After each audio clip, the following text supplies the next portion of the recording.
Good morning from sweltering Grand Island, New York. I'm Mike Shough, and it is not a dry heat. Preseason week one takeaways, what matters, what doesn't, who is slurping? Slurping. Who is slurping who's dipperino? We will find out. Our heroes are assembled. Just a second. Almost done. Davis Maddock, Jacob Sanderson, and fresh off his weekend to Del Mar, Ponies Pat Carrain. Thanks for joining us. ADP Chasing is back. August 12th, 2025. ADP Chasing is for when you watch ship chasing, you go, these guys are just football guys. I have my 4% exposure blanket. Stay poor. Actually back in if it's Ashane. Stare into our crystal ball. Close your eyes, all your entries are going to lose anyway. Yeah, that's fair. You're not going to tell me how this went. I was here. It's anti-cabal. It's the best ball thought leaders. I'm obviously lying to some degree because, I have a lot of both of these guys. It's the most disgusting pick you can make. But, man. Oh, God. All you, Mike. All me. Close. There we go. It scared me for a second. It scared me. I had to look at my little quarter to see if I was on. None of us would slurp his dipperino. I don't know. His dipperino remains firmly unslurped. For now. Pat and I spoke yesterday on WGR, broke that cherry. Thank you for that, Pat. What kind of a horse better are you? Are you just looking for the rookies? The freshmen, the full, what's that even called? I was there with Christian from he came out to the ship chasing to the FFPC. We met him out there with the ship chasing crew when we were there a couple years ago, maybe 3 years ago now, and that's what he does. He bets racehorses. So we were there kind of talking through what he's looking for and stuff, and it was a lot of fun. I didn't place a single bet. Come on, bro. At one point, I was down. At one point, he was like, "Yeah, so I think the 3." And we were kind of talking. I was like, "Yeah, the 3 looks good to me too." I don't know anything, but it looks like a good horse. And it's like, "Yeah, I think the 3 is probably a pretty good bet here." I was like, "So when does this one start?" And he goes, "In about 10 seconds." I love the racetrack. The racetrack is my happiest place on earth. I used to go with my parents and grandparents way back in the day. I remember when I was 9 and I learned what a quinella was. And my dad would let me slip him $2 on each race. And it was first time there, first race I hit this quinella, and all of a sudden my $2 becomes $20. And then the next time I'm like, well, now I'm going to slip you the $20. So he places that on a 5-to-1 bet. And now I hit again. It becomes $100. I'm like, gambling rules. And then I go to my dad. Dad's I found my ticket. And I'm like 10-to-1 on this horse. Here's the 100. And then Mom S steps in and she's like, absolutely not. We're not doing $100 bets. And sure enough, the 10-to-1 horse did win. I would have won $1,000 with the racetrack as a 9-year-old. And that's that lesson is why I now gamble basically full time and scream about it. That's the start of a movie, right? I mean, that's the kid who wins and wins and wins, and the parents are like, "We can quit our jobs now. We've got our ticket." It's like Goodfellas, but the freeze frame is all my life I wanted to be a professional best ball streamer. And you got it. I've got a pretty good one. My first time ever going to a track where you could actually bet at the track in Oklahoma. I did the screen wrong and did a trifecta box on a different track, because they have off the track betting. Oh, yeah.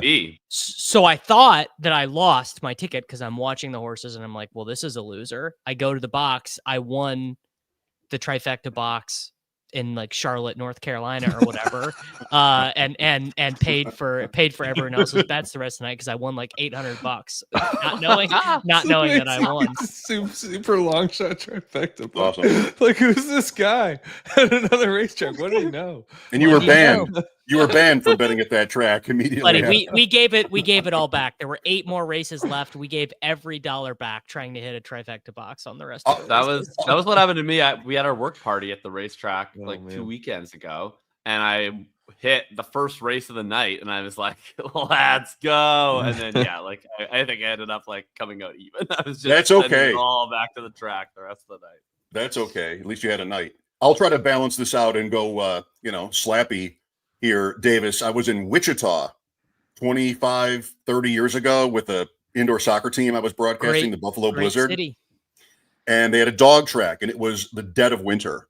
Mhm. And nobody's there. I don't know if people are betting from Charlotte, like if that goes both ways, but I think it was does. a I think it very does. I sad think there's scene. off the track betting. Yeah. Very sad scene. Last race, put it down on this 99-1. But I don't realize that there's no money really being bet here. So 99-1 is not going to pay 99-1. The dog wins because it's pari-mutuel. So there's no liquidity. Yeah. Oh, buddy, I'm running up and down we wanted to watch the last race outside. So I'm running up and down that concrete concourse next to the track. My friend Doug and I, nobody is there.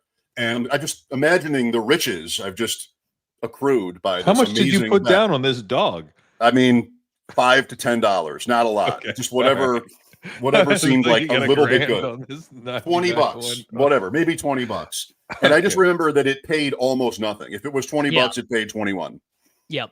Yeah, that was that's how they get you. That's how they get you. That's how they get me to never come back. Correct. Yeah, Always Sunny's just covered this. It's not as classy as horse racing, dog racing. No, it's not. Really? No. On that note, there are a lot of slides today. There are a lot of slides. We're starting with Jacob's. I mean, not to get political, but to get political. The this is about as political as you can get without talking politics directly. Right and left wing. This conversation is making me not crazy. Get political you guys in have a it. column in which like Elizabeth Warren and Rand Paul are. I maintain that Jacob just could not be more incorrect about Trey McBride. Other than that, this is basically the perfect document. Did you read the editor's note? Of course I did. You? I read I read every thinking about thinking. Well, that's really appreciated. The issue that you are going to find with Trey McBride, and maybe this is just because you have curated your audience to such a degree, but there are a group of people out there who do not care what you say about Trey McBride. They'll say, this dude is never scoring any touchdowns. Yeah, that's, I think. And because there is that pushback, he remains I'm not saying he's super slappy or anything, but he is on the Slapxis, and you're wrong about that. Well, he is on the Slapxis. Everyone's on the Slapxis except for Najee Harris and Harold Fannin, who are so extreme. So you're saying he's the Slapxis. quintessential non-slap pick. Yeah, I can't agree with that. I don't want to push back too hard because calling him Elizabeth Warren was so funny that it kind of changed my mind. But the point about the touchdowns is a really big one. People are not. The general consensus is not, touchdowns are hard to score. They're hard to predict, especially, and he could score a bunch, right? It's like, no, he doesn't score touchdowns. He didn't score touchdowns going back to college. He's not going to score touchdowns.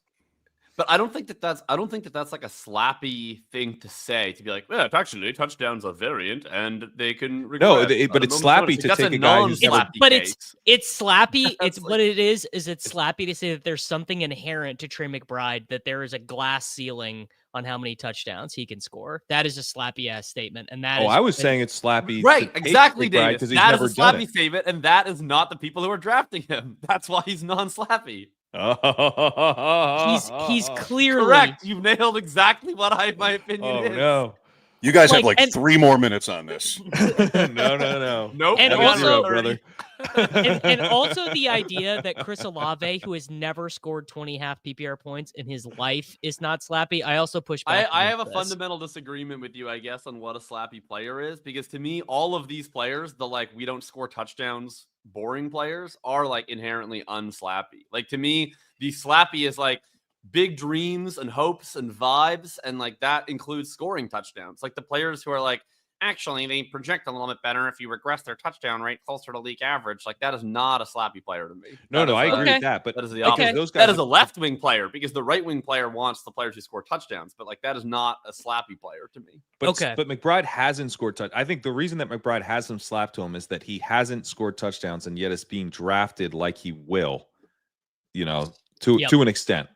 Yeah, and that's why he's a little fair in a way that it's not for Olave. That's fair. Yeah. We need a Slapxis for mocking voices because Jacob went like full nerd over there, but he's also got sort of the husky meathead kind of voice over here, left, right. I don't know. I guess right is wrong. I could just do like a full Kendrick Lamar album of this, in which I'm just doing various different voices and skits speaking to each other. Also, my only other pushback on this graph is that it's pretty clear that the right wing slappies are drafting Javonte and the left wing slappies are drafting Miles Sanders. I don't think that Javonte and Miles Sanders can exist in the same quadrant. I don't really think that that's quite as clear. Like, I am obviously a left wing slappy, and I am drafting Miles Sanders, but I'm also drafting Braylon Allen and Tank Bigsby. So like, it's not that I like. Right. Well, I was drafting Tank Bigsby. I don't know if you saw. Everyone contains multitudes, which is I think something we've learned, but I would say Miles Sanders' biggest. I got an unprompted DM the other day from someone that told me Javonte Williams is their most drafted player. To which I like, that guy's not taking Miles Sanders, and I think it's pretty clear which side of the slap spectrum. Yeah, on. I just think like to me like what you're saying, Davis. Blue. You're calling Miles Sanders a rhino right now, and I think that is exactly what he is. You know. He's one of these moderate Republicans that like you can kind of get on board with a little bit sometimes, but then the far right turns on. They're like Miles Sanders might as well be Pete Buttigieg. So other than that, like Jaden Blue is like clearly the actual left wing slappy pick. Yes, correct. And then Miles Sanders is like a Lisa Murkowski, who it's like maybe a Susan Collins. Right. Yeah. Sometimes they come through for you. All right. You might be interested in that in certain circumstances. Sanders is Murkowski, bro.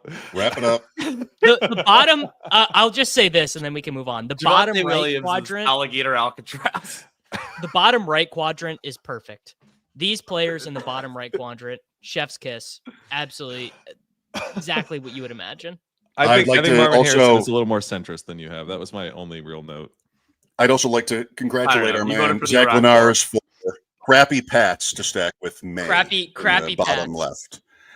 Anyway, I mean, he nailed that. They're not that sloppy. A little. Also, it's a little bit a double entendre too, because every time I take a crappy Pat, I think of Pat Corain. Yeah, that was intentional. Right. That was intentional. For more, do I need to make crappy Patty shirts? For more on this enlightening subject, slip in unprompted into Davis's DMs or Pat's or Jacob's to talk politics. Next, we have a quote update. And not or mine. Or mine. Next, a quote update on Najee Harris. Jim Harbaugh, with not much to add, including that he's not a doctor or Harris's agent, but he has looked into his eye and that it's open. So, my question is, did the eye look back? That's what I want to know. Our eyes open to drafting Najee Harris at whatever he costs now. No. I mean, come on, man. What it's like the whole I've taken him. The whole okay, Jacob, the whole thesis on Najee is that he is going to give you some nice stable touchdown upside at the beginning of the season while they kind of, do the veteran deference thing. And now this dude's not even going to be active in week 1. So now I guess at that point he just becomes the Marion Hampton handcuff, which I guess in the 170s, which is right where I have him. Is he the handcuff at this point? Like, when is he going to actually play football? But he will play. He will play, or else they would have been done with it day one. I think. I don't think you can say that. Like, he got hurt. Like, why hasn't he been able to play yet? Is it just that the skin needs to heal? Like, at some point he needs to get cleared for contact, right? And they're not in charge of that. They don't get to decide if he's cleared for contact, and they're not going to cut him. He's on the NFI. They're not going to cut him because he's hurt. They're going to wait until he comes off the NFI. So I just mean, if he had an injury that they knew was debilitating, as if he torn his Achilles. I don't think they know. Maybe they don't. I think they're waiting to see if he can get cleared for contact eventually, which he probably will. But there's some chance he doesn't. I don't know. To me, this is like the ultimate small win, gigantic miss type of bet. So I'm just like, unless he was you can't be a gigantic miss at like pick 174. mean, if you you're could a just be a zero all year zero. and You could your just be a upside zero. was Najee Harris, in this situation, I think that that's a downside weighted bet. Can you please put A Schmalls comment up? How am I supposed to open my third eye if I can't even get the second one open?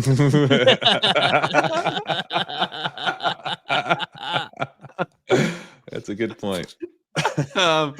Yeah, I guess it's more of just a thing of like I hadn't drafted Eddie Najee Harris all year. There's teams that have him in the 120s, and so it's just like the spirit of like if I had 2% Najee Harris and it's all at like 170 plus, it's like that kind of interesting. But like I'm willing to take probably the zero not. risk on Judkins, and down in the 150s and stuff. Like, sure, if he comes back, he could be the starting running back down the stretch. That's a different bet to me than Najee. It's like maybe I have the handcuffs. I don't think he's good. See the Judkins thing at all. I just like a player who won't have been with the team other than a couple weeks of OTAs coming in mid-season, not having any relationship with the team, not knowing the playbook well enough, not practicing any of the concepts. Like, I guess I just don't understand how that becomes.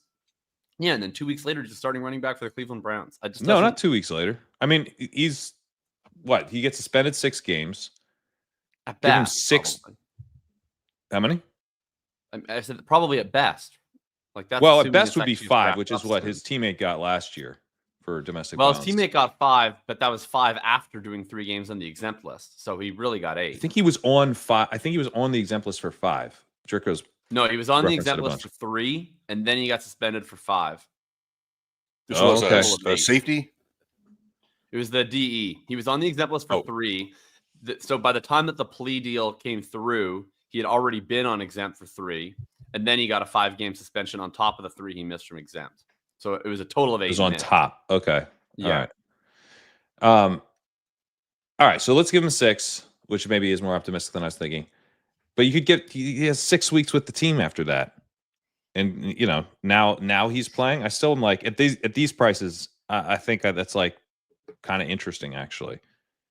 Because I tend to tack him on when I have like I'll have like McCaffrey and a couple other early running backs or early-ish, and then I've got like Tootin, and then like Judkins is fine here. He's just like pure end of season. But I do think he gives you some upside. Where Harris, I don't know, maybe he does it through an injury, but it's not very inspiring. To take it to Hampton, let me mention that on Monday night, we'll be drafting in the main event together, 7:00. Pete, I heard say he wasn't expecting to be joining us, but then maybe he sounded open to it. We'll figure that out. We're at the 103. He tried to avoid us. He wanted nothing to do with it. But once I said last week, Jacob, that he'd be joining us, I think that's when he was out because he liked it the other way around. Maybe we're at the 103 at 210. How viable is Hampton? Oh, we're at the 103. I didn't know we already knew that. God, guys. Can we just not take Bowers this time? Like it's looking like I did another main event and I got outvoted. I've done 7 main events right now. I've taken Bowers in the first in all of them. Wow. Just enough. Yes. Enough. I'm happy to. I'm a Brock Bowers stubbed toenail away from going over in the main event this year. I will. I'm trying to find a way to be a good friend to you, but not to end my reputation of saying I will never not draft Brock Bowers when he's available in the main event in 2025. And I'm going to try to figure out a way to square that circle. My hope is I just get outvoted. So if you and Mike and Pete want to maybe Chase will fall to us. Wait, what draft? What main event is this? The one we're doing on Monday, apparently. ADP Chase. Oh, okay. Yeah. Well, I could probably be swung with like a Jameer Gibbs. Okay. If we have Pete, Gibbs, we won't end up I would tied. like a Gibbs share. So I really want a Gibbs share. I'll vote for Gibbs in solidarity with. If Chase and Gibbs go 1-2, I don't know how I'm gonna get around on it. If Gibbs isn't there, we're taking Bowers, buddy. Thank God. I have fair. the 101 with Silva and Reeves and Thorman and JJ, and we'll be taking Chase. So at least I know I'll have one. I have one on Sunday at the 110, and I'll take Person? Bowers if I can at the 110. Oh, But you're that not won't- going to get Bowers at the That won't 110. happen. No, I know. The question is, He almost right at the 110. the draft that I did with Ron and Liam, Bowers fell to 1-9. We were at the 112, so that didn't matter to us. But he did fall to the 1-9. One little stub toenail this week, Davis. Then maybe I do get him at 110. Maybe you get him. Yeah. All I need is a little tweak. I mean, the tweak. Genty fall is already happening. We could get a totally random Bowers fall, just based off nothing. The Genty falling, like there are all these combinations in Best Ball Mania being created right now that were not possible 4 days ago because of one preseason series. It like, you want to talk about when is the best time to draft? I mean, right now, like this literally like today, probably. I saw someone I'll see you in there. I saw someone in my Discord post a Gibbs Genty. Oh my God. I mean, very nice. There's basically no combination of two players that is going to project for more points in week 17 than those two guys. I sent you one. I just started Lamb Puka. Yes, on FFPC, right? Like just like people are losing their minds, man. It's we're I guess we're just bored. I frankly, I guess people are just bored. I think that was at the 8. Lamb Puka at the 8. Insane. What? Yeah. How'd you get Lamb at 8? Well, it's FFPC, so it happens. one spot lower. FFPC stuff just happens. You've got 4 running backs, if not 5. You've got Bowers and Chase, and there's Jefferson and Lamb at 8-9. That happens. That happens. Dink and Leone did one the other night. Oh baby, Kyren Williams Kyren went at 7. Yeah. And they started Kyren, Hampton, Henderson. Yeah. Get your guys. It was very weird because it was and then Josh Allen and then Bo Nix 3 rounds later. It was Kyren was just such an odd fit on that team because the entire rest of the team was every rookie 2 rounds ahead of ADP, but then it was like Kyren Williams for some reason in the first. I think maybe was this Artillery Frost's main event because this might have been the ultimate chaperone. That's true. That's a good point. That is chaperone. Another viable pick at 210 in the main event would be George Kittle. And San Francisco is a pretty good puzzle right now with injury speculation, Ayuka Wild, Jennings with the calf, Ricky Person. I'd like to hear the whole story there. Ricky Person. Ricky Person. Yeah. Ricky Person was a misclick in a main event, right? It's crazy. It was not rewound, unbelievably. No, that is the FFPC, man. They just unilaterally they're just like, okay, this is I'll never forget. They rolled back a pick for me when I took Eric Ebron and I wanted Kalen Ballage, and ever since then I just assumed that the boundary for getting your picks rolled back was really low. But they said no, gotta do it. Tough. I mean, yeah. I have no sympathy. We're going through this was the one that me, Liam, and Ron streamed, the annual argument draft, although we didn't argue as much this year as usual. And then 6-10, and the guy obviously wants Ricky Pearsall, takes Ricky Person, says like I misclicked, and then the guy's like, "Oh, you said it was a misclick. We don't roll back misclicks." And then the guy was like, "Actually, it was an app error." And the guy was like, "Well, it's not. You said it was a misclick." And tough scene. So stay safe out there, guys. I have no sympathy for that mistake. How in the world? It's nice. It's reassuring for me in life as a middle-aged person to know that sometimes you do actually need to know how to spell things, and you can't just sort of off his phone, which is not a good excuse because I think for a $2,000 draft, I would simply not draft off my phone. You should not be able to get away with it. I've done main events on my phone before. You're braver phone, NORAD, whatever. Ricky Person is not on your board. You're searching for it. You don't know how to spell Pearsall, and Person is not even close. You don't even have to know how to say it. In Ricky P, and then click the wrong one. Like the 2 would have come up, and he would have clicked the wrong plus sign. Okay, that's probably right.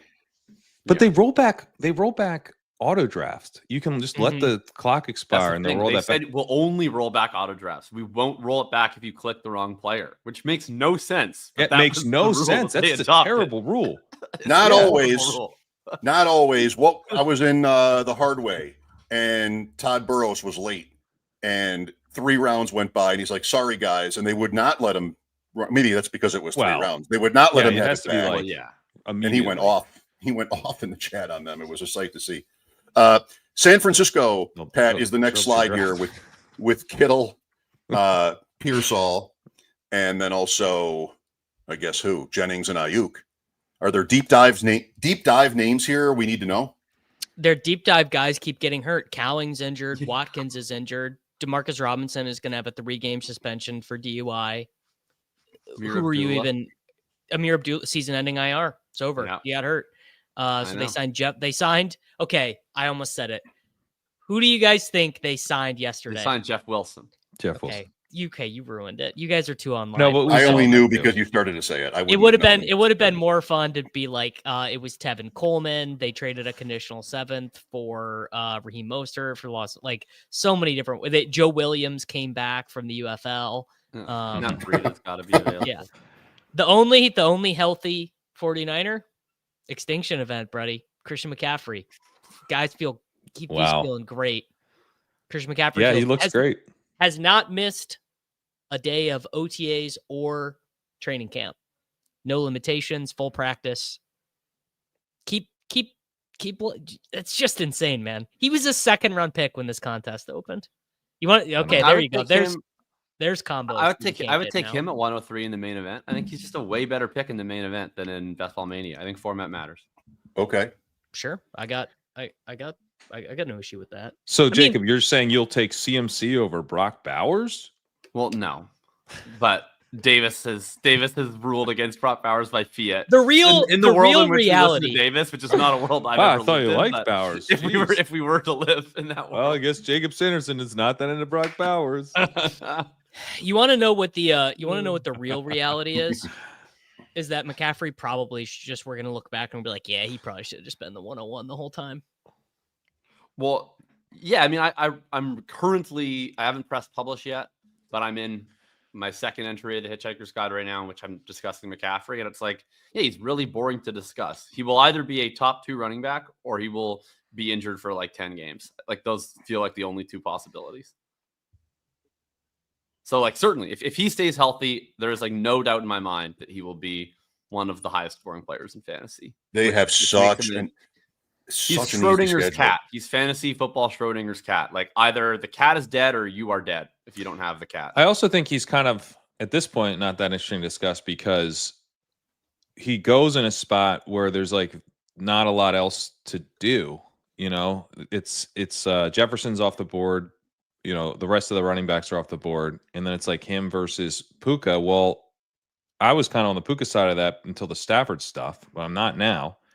You know, and I'm not going to take Neighbors over him, so I just take him where he is, and it feels like we've maybe reached a point where most people are doing that because he's not rising so much. He doesn't seem like he's about to flip Jefferson or Gibbs or Barkley or whatever. So, yeah, we're all just kind of getting our 8% right now. Congrats if you have a bag from when he was at the 1-2 turn, though. I do. Because I've had him ranked 7th since Jaden Daniels took the field against Jalen Hurts in the NFC Conference Championship game. That's some real foresight, honestly. That's impressive. Their hardest road game on paper is Houston. And I'm not counting the Rams because that's a home game for San Francisco, even though they never beat the Rams. But their hardest road game is Houston. Like their schedule is so cake. People talk about it, but look at it. And yeah, the benefit they earned by finishing last year and not like 3rd or 2nd in a NFC West is pretty significant. So they could be ahead every week. I think they're a fun, kind of an easy over bet, San Francisco. And don't you want the running back in a vacuum when you're looking at a team with that kind of projection? So, yeah. The other thing is that they don't play absolute dogs for the most part. Like they get they get the Saints in week 2 and hey man, Tyler Shough, you see the Tyler Shough 54-yard touchdown to Mason Tipton, brother. They have the Browns in week 13 as well. So there's some pretty bad teams. But they close with the Titans, the Colts, the Bears. They've got the Jaguars on there. They get the Bucs. And the Colts are not bad. I know. Well, the Titans and the Colts are kind of the good version of the bad team. Or I think where like Ward's down to chuck it around. Like I don't think you want a team that's just like completely in shambles. Like if they have the Saints in week 16, you're like, right. They won't. Out McCaffrey might not even play the third quarter. Yeah. Right. Yeah. Like there's at least a little. Now the Colts, unfortunately, might be one of those teams. We'll see where they're at. But in theory, they could be, more fun than a Saints or a Browns or. I hope with everything in my heart that the Colts go 3-14 this year, but I know that life does not smile on me that way, and we will go 8-9 with Daniel Jones and pick 13th overall in the NFL draft, and I'm gonna fucking like it. I don't know if you saw odds on who will finish with the worst record in the NFL. All those teams are on San Francisco's schedule. Like the Giants are on there. I don't know. I'm not pushing back on the soft schedule. I'm actually saying it's a funner schedule than you might assume. Okay. Yeah. Like they got the Bucs, they got the Cardinals twice. Obviously, they got the Panthers. Like there's like some games that could actually be pretty fun while they beat them. Seattle could be anything. That's week 1. Yeah. I think they're going to be bad. Probably. I think San Fran's only like a 4-point favorite. I've already bet that game. Yeah, me too. Yep. Ready for risers? Let's do it. Keenan Allen. Sure. I'm slurping the topparino on Keenan Allen. This right here, not buying Keenan Allen at like whatever he's going to cost now, like a 12th round pick or whatever, is classic left wing slappy stubbornness. Keenan Allen is going to sleepwalk into 70 receptions, 870 yards, and 5 touchdowns. And if he gets them in the right weeks, as he did last year, by the way, Keenan Allen, absolutely fantasy football playoff hero last year. Like I can see Jacob, like I can see at a cellular level, Jacob hates to admit that this is true. Keenan Allen is going to be in 2025. You know who wants to throw the ball to Keenan Allen in 2025? Justin Herbert. On every play. Hey, just a quick question. What position is Keenan Allen currently lining up in? Not the one the Lad McConkey boys want him to be in, I tell you that much. No, it is. He's their X. He played X for them. Whatever. It's total. Keenan Allen at X. That's fine. He's done it. You guys got to zoom out. You guys got to zoom out on the chart. Said we've got so many guys that can play X. I've got X's falling out of my ass. Then they signed Keenan Allen to play X. All my X's live in Texas. Keenan Allen in 15 games last year, 70 receptions, 744 yards, 7 touchdowns. He's just going to run that back on a terrible offense. I'm sorry. It truly brings me no joy to report. So you don't draft Christian Kirk, but you're standing for Keenan Allen. Help explain that cognitive dissonance to me. Well, Keenan Allen is cheaper than Christian Kirk. Well, for now. For like probably one. Kirk doesn't play outside, bro. X-Demon. X-Demon, dude. They're calling Keenan Allen the X-Demon, brother. I like this is just. We can do better than X-Demon. Exorcist. We can do better. Exorcist. You guys all like everyone's mad. Everyone's saying, "Oh, this is terrible analysis. Like you're so wrong." Guys, I promise you this is going to be the most frustrating 117 target season in 14 games you've ever seen in your life. I promise beyond a shadow of a doubt. They don't have a receiving tight end, right? Most of their tight end snaps are going to be taken by two guys. Have a receiving You're not familiar with listen to yourself, buddy. You're the leader in the Aranda Gadsden hive. Aranda Gadsden is he's their third tight end. He's Donald Parham. He's Ladarius Green. I wish it wasn't true. It is. Guys, Keenan Allen's target earning profile is you want to talk about Jacob is like Mr. Target earning. He earned like a significant amount more targets per route run than Roma Dunze last year. Look, I think most targets are earned. I think that the Bears had some systemic problems that allowed targets to be given. No systemic problem signing Keenan Allen to play X in 2025. So surely I also think that is dumb. Yeah, that's true. You guys are acting like this is like bringing me some joy to tell you that Keenan Allen's a good pick. You look happy. When he is right killing now. my favorite player in the NFL. He is killing Keandre Lambert-Smith. Keandre Lambert-Smith. Keandre Lambert-Smith is your favorite player in the NFL? Yeah, didn't you see him? Close enough. Didn't you see him? He called him the best wide receiver ever. Come on, man. Didn't you see that touchdown? By the way, I saw a great tweet. Davis put on the camo shirt today, and he was like, all right, time for me to talk up Keenan Allen in the Time Second to tout Amendment. Keenan Allen. There was a really good tweet, and I don't remember which Chargers beat writer did it, but one of them said Trey Harris's drops in camp are so bad that they're not even talking about Quentin Johnston's drops Wasn't the anymore. Chargers beat writer, that was just Jeff Bell. Oh, good. Shout out to Jeff Bell. Shout out to Jeff for his new gig. Shout out to Chargers. That Bills was fan. Football Guys writer Jeff Bell. Well, shout out Chargers to beat writer. Shout out to For Whom the Bells Toll, because that tweet has really stuck. I like Jeff. in my For whom the brain. bell tolls. And today the bell tolls for you, Davis. I'm Allen. sorry, guys. It brings me no pleasure. He is 33. I just think the rise is funny. I mean, I know Amari Cooper exists, but the idea that he wasn't going to sign. I mean, he got a little bit of money, and there's openings in the offense. Otherwise, they weren't going to bother. Nobody was going And to the bother. idea he wasn't going to sign with the Chargers too. Okay, sure. Yeah. I mean, moving up 44 spots because the thing happened is Where do hilarious. you guys have him ranked? I have him in like the 160s, so he's not really been a part of my life. Do you have Xavier Leggett over Keenan Allen? This is a moment of truth right here. Like I have him dude, ranked, at 154 above Xavier Leggett. Mark safe. like above Xavier Leggett is like deeply unserious. Oh no, we have league at 182, so it's not even close. Not even All right, close. let me see where I have him. So while you look, can I will fact just this. slip in that Keenan Allen is on my last call team. That's what kind Bang. of summer it's been. Damn, dude. I have Keenan Allen at 134. You'd think Jacob would have had him, but I could Not be this I know. I went with Amari Cooper instead. That was an error. I could be a little hot at 134, but that is not as hot as Leone has him for whatever it is worth. That's Rigorous. heads up, Mike. Heads up, Rigor- Mike.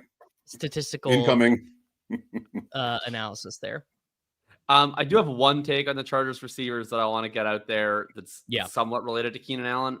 And I've seen a lot of people doing oh man, gotta fade Loud McConkey. There's a lot of mouths to feed now. So many mouths that to is feed. bad. Everybody's mouth is wide open. They need to be fed.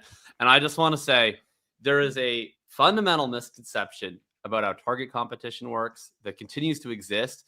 And it occurs when there are more than 3 names that fantasy people have heard of, where all of a sudden people are like, oh my God, there's 5 guys. How are the targets going to get spread around? It's like, well, that's not going to matter at all to Loud McConkey because unless you tell me that you think they are going to run 3 wide receiver sets of 3 of Keenan Allen, Quentin Johnston, KLS, and Trey Harris, then I don't care what combination of the other 4 Chargers wide receivers is running an assortment of routes next to Ladd. He will be out there every time, and 2 of the other 4 or fewer will be out there next to him. He is going to earn his targets. It's not like they have to find a way to get all 5 guys involved. Like there is route competition for the other 4 players. Maybe you exempt Keenan from that. I don't, but I guess you and Leone do. And beyond that, it's going to be target competition in the form of route competition amongst each other. But Ladd is going to be A-okay as far as I'm concerned. Correct. Yeah, and Ladd, he's best in the slot, but he's, 79% of his college routes were from the perimeter. Yeah, he can play outside. He can play outside in 12. That's the other big thing is like, is he slot only? Right? Is he only playing 11 personnel, or is he actually able to play? He's going to play in 12. Like, give me a break. So that's not all right. really Here's my litmus only test. wide receiver last year in 13. They would play him. So. right. Here's He's my- a here's clear my cut litmus number test. 1 for them. For your guys' slappiness. Who do you have ranked higher, Trey Harris or Keenan Allen? Well, I think at this point I haven't updated my rankings yet.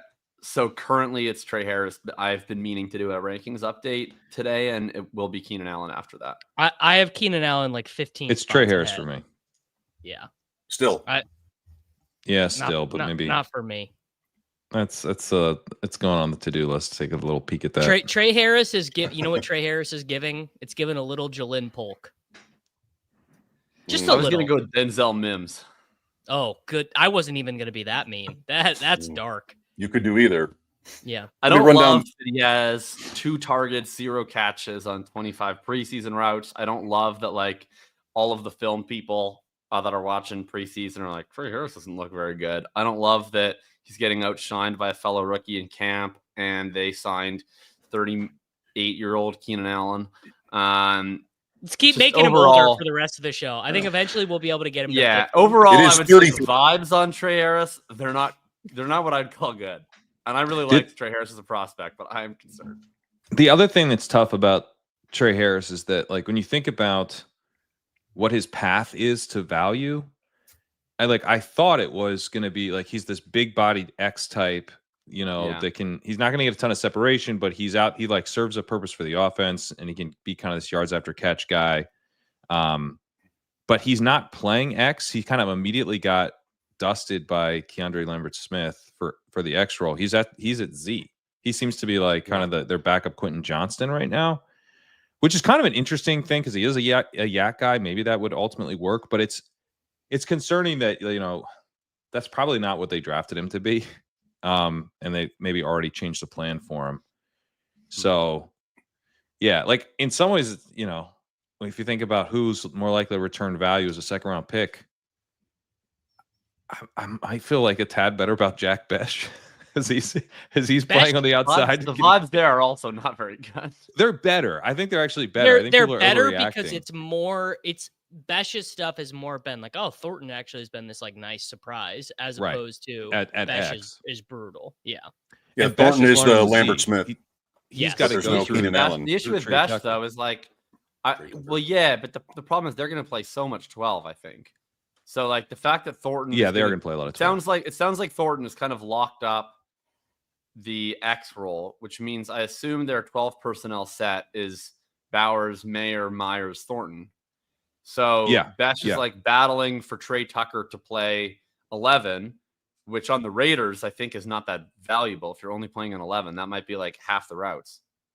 No, it won't be half the routes, but I hear what you're saying. I mean, he's almost like the slot receiver on a typical offense where he's like probably more like 65% would be what I would say. But not on a typical offense is what I would say. Like there's some offenses in which you're like, it's fine to only play an 11. That's 80% of the routes. On this offense, I think like they're going to probably have one of the highest 12 personnel rates in the league, right? Maybe, half is probably overstating it, but I would say half is definitely overstating. Top 5. They'll probably be top 5 in 12 personnel rate. That's right. That's right. Yeah, it's not great, but I do like that his path is like to play Z and be kind of maybe he's like running shallower route. Deontay Johnson never really played outside or never really played in the slot. He was always outside. So like Besh could be maybe like an intermediate target earner from the outside type of vibe.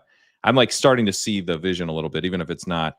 I'm not saying he should go like way higher than he goes, but I like taking him in the 17th round now. It's fun. Yeah, Harris, that's totally fair. I'm like, what's the? Yeah, we're too high on Harris. Is what I'm. The other issue with Harris is like I liked him as a prospect, and it's even reflected in my write up on him. It was like he is a super boom bust prospect. It wasn't like I have a lot of conviction that he is good. It was more like I can see a path where he is great. And I can see a path where he's terrible, and I would like to be overweight on that type of bet. But like as we've now gotten more information, I'm starting to weight towards the he's terrible side of the boom bust. Like if you're a massively boom bust prospect, and then all of the preseason indicators about you are horrendous, I have concerns. This is, Davis mentioned earlier, when do you want to be drafting? This is the time of year, I think. I mean, this is a question for you guys. Where once you get to a certain point, maybe it's round 14. I mean, I feel like all bets are off. Would you rather have? Wouldn't you rather have Tory Horton than any of these guys right now? I feel like it's maybe even earlier than that. I actually just wrote this little thing about this on my Patreon, which is there's so much information going into ADP right now that is either not entirely accurate or just downright like actually harmful. Like the Davis. example May I, as a compliment to you, I've read it and I thought you ended with a great line. If you're not adjusting to the daily changing landscape of drafts, you're going to be drafting teams that are better fit for May screenshots than winning in December. How about it? Well done. Exactly. Because it's like the examples are like, okay, if we just knew in May that Joe Mixon had this foot injury and was like not going to be healthy, like I think a Texans beat writer said he's 30% likely to miss week 1. If I would have told you that in May, he never would have been going back to back with Chuba Hubbard. If I told you that Pacheco was healthy and that Kareem Hunt, Eli Mitchell just looked like shit and were way behind him, he would have been in that same range. If I told you Tajay Spears had a high ankle sprain going into the season, Tony Pollard would be in that range. Like if I told, like just all, and none of these specific examples are important if you disagree with me, but it's just about this number that you see, this ADP has all this information that we can basically totally disregard at this point for some of these guys. So I think a lot of us are, I mean, I know that I'm big about this. Like I don't want to reach too much. I want to follow all of Hayden's rules and the Best Ball Manifesto and yada, yada. But at some point you are just like wasting picks if you're just taking guys because they're, 8 spot ADP values or whatever when the ADP is wrong. A great thinker once said to be unburdened by what has been. But be unburdened by what has been. Be unburdened by what has been. It's good advice. Listen to this show suddenly. It's not about Pokemon or Slappies or seals or blind seals. I mean, we're getting deep. So what an evolution. Not over yet. Let me continue to fill my role as the right wing slappy here on the program with Tory Horton. Mr. Camo. Love Tory Horton. Had a big bag of Tory Horton in the big board. Loved him as a prospect. He told Seattle beat writers last week he was about 70% healthy his final season at Colorado State. Tory Horton is the most obvious wide receiver for 37% of the routes for the Seattle Seahawks. I like, dude, they're not playing Tory Horton over MVS. I don't think so. But why would they not? If you read the beat reports on the Seahawks, they already are, I think. Which this is the most important part. It is not only glowing reports about Tory Horton.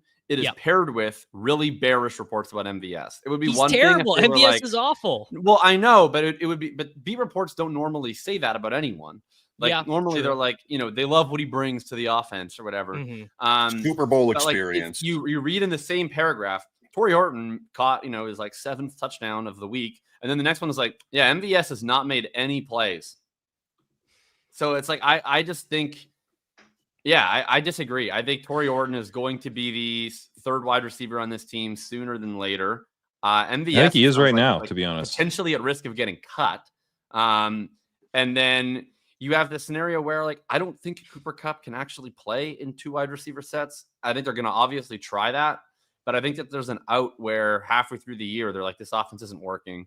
We need some speed on the field in our 12 personnel packages.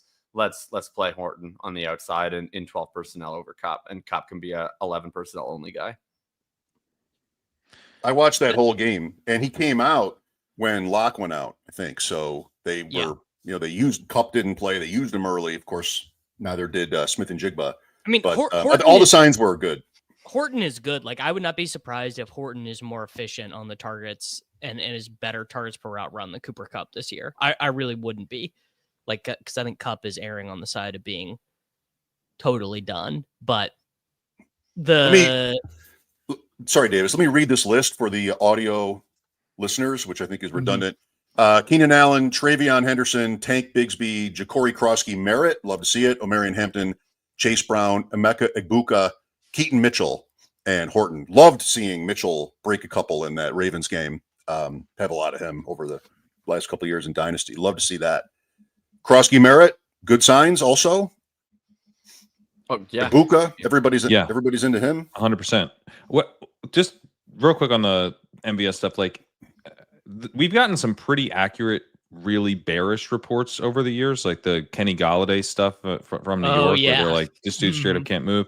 This is not a time for bearishness. Everyone's feeling optimistic now. If you just had people just one by one project the records for the teams, or fantasy points for player, everyone would be too hot. You'd have to, we're feeling good. It's a fun year. No one's going to bottom out. No one's going to be impossible to sit down and watch on a Sunday. Everyone's going to be good. So if you're like, hey, this guy can't fucking play, That's a problem. That's a problem for me in the time of optimism. So anyway, I think it's all good for Tory Horton. Okay. Bigsby? Has it all been said? Well, no. I mean, Bigsby. Well, no, we should discuss this preseason game. Back on down. He kind of got bearish. Like to play no snaps with the starters. They played Lawrence played 12 I'm snaps. not reading into this. You're not reading into it. I think at you all. should read it into it I'm because not. because he's a right wing. What is the opposite like? So like I think the opposite of like take lock is if you have an opinion that like won't change no matter what new information is, right? Mhm. I think like what Pat is experiencing right now is take gravity, which is when you have an opinion that's very firmly held, you then temporarily change that opinion, but you get some piece of information which allows you to revert to your initial opinion, and then it like quickly rebounds. That's what happened. There's a couple. Take elasticity. Leg up rankers Take take elasticity. Yeah, that's a good point. Yeah, the rubber band take. Yeah, Mhm. no, there's. Yeah. I would say I'm fairly reasonable on Tank Bigsby. I think I've made the you're the Tank source Bigsby of reasonableness on Tank Bigsby, the person who had him out of his initial 240. Well, players. it's a team effort over here, and I got him back in. No, Sack. You got him back in. I'm the guy. Sack was the one. Sack was the one who was like Tank Bigsby is Carlos Hyde, effectively. Sack is not the biggest Tank Bigsby fan. Okay, we're getting to go behind the curtain. The Bigsby stuff, the way I look at it is... Oh, Sack is in the chat, said, I'm the one who had him out of the 240. Suck on these nuts, losers. And then Owning you it. correctly suck on Okay, these so this, nuts. if you want to look like what a take elasticity take looks like, elasticity right it's here. This is take Yes, this elasticity. is take elasticity. I would like to be painted a little bit more reasonably, in which I would say you have him as a pure right wing slappy. He's a slap pick. He's slapping hard. But he's, it's all basically just projection that we're putting on him from camp reports. And so I'll go over there, and I'll very uncomfortably sit and hope that those reports come through. But the second that it looks like, oh, wait, these beat reporters who said that it was Tank Bigsby as the number one running back probably got it wrong, because the ETN played 100% of snaps with the ones. And then yesterday, and this is when we really lowered Bigsby, actually, is that yesterday Tootin got a ton of run with the ones as well. So now he's getting double squeezed when, like, 2 weeks ago, Tootin was hurt, and the reports were that Bigsby was the lead runner. That's a different world than ETN just coming off 100% of snaps with the starters, and now Tootin is back and running with the ones. Bigsby has a 2-down profile, so if he doesn't have the path to volume, he's really kind of nothing. So anyway, I think it's not like he goes to dust, but we've already lowered him. Yeah, I mean, I'll lower him a little bit. I don't care as much about the preseason stuff. I care about the Tootin stuff, and that was good because I thought he looked excellent in the preseason game. Just watching it, Yeah, he's the best running back on the roster. People were doing the thing that we do now, which is we don't care how good anybody looks. We care about when they play and with whom they play. And so people are like, played into the fourth quarter.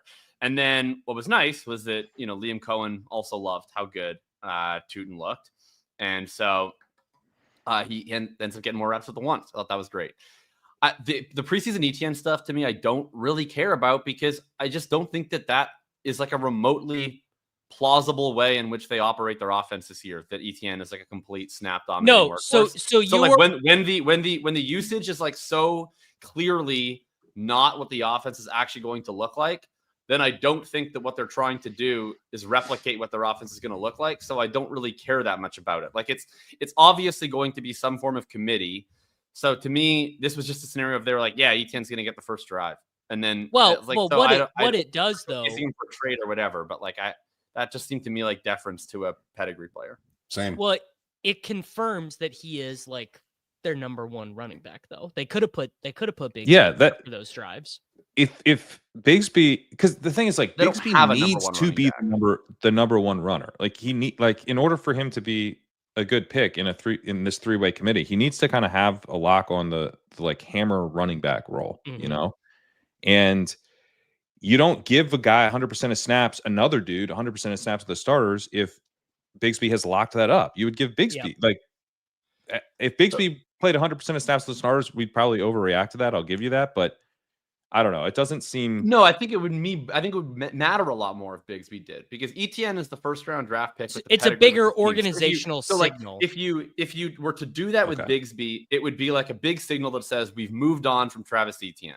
Right. But if you're just going to give someone the nominal drive, then you would default that to Etienne. So it matters. It's not that it's irrelevant, but it matters less than if they had done that with Bigsby. Why does it have to be a nominal drive? The report from John Shipley entering training camp was that they were, quote, starting from scratch at the running back position. This is not the regime that brought in, not GM, not the coach who drafted ETN. This is a completely different group of people. You normally don't get first round pick deference from strangers. It's from the guys who drafted you.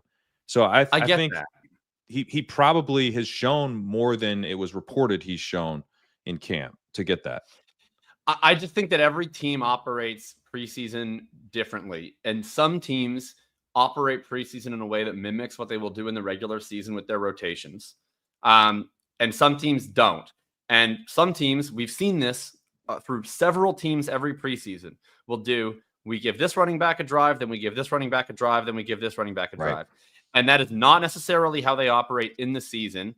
And because for some teams, it's like, A, we just are lazy and we don't want to mess with all the intricate rotations, or B, we want to see every running back get a chance to operate in every game situation, even if there's some that we don't think they're going to handle in season. And so to me, when I see a running back get every snap, and then it's like Bigsby got every snap of the next drive, to me, they were just planning to do, each running back's going to get his drives. Right. ETN was the one that went first.